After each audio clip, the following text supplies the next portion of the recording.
And this morning, as we come on air, we are continuing to follow the latest in this past weekend's deadly shooting right here in the Permian Basin. Thanks for being here with us. I'm Amanda Mason.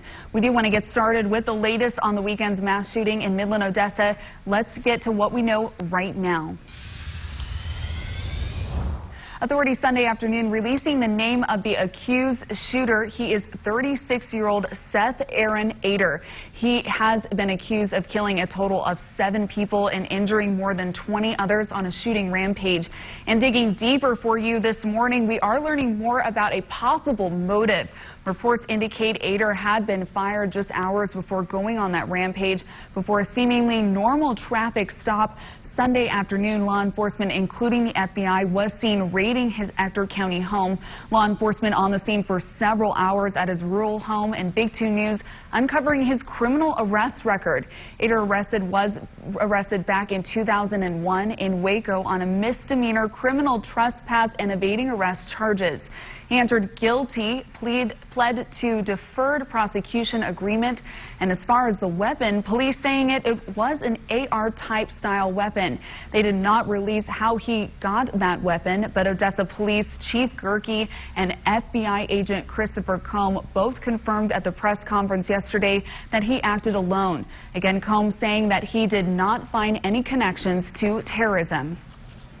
And this morning, the FBI calling this type of mass shooting extremely rare, and that's because it was mobile. And right now, we have more than 15 crime scenes that are being investigated.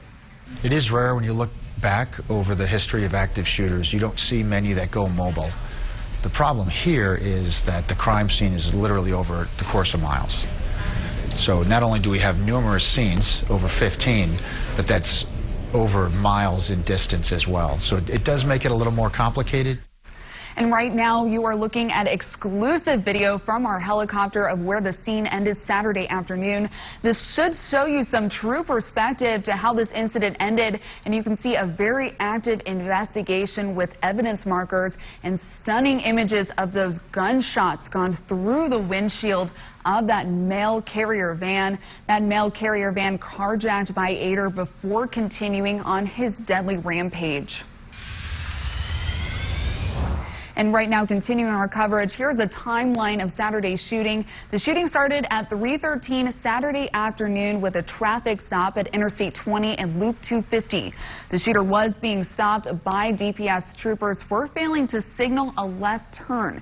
And that's when he opened fire at one of the 2 troopers on scene.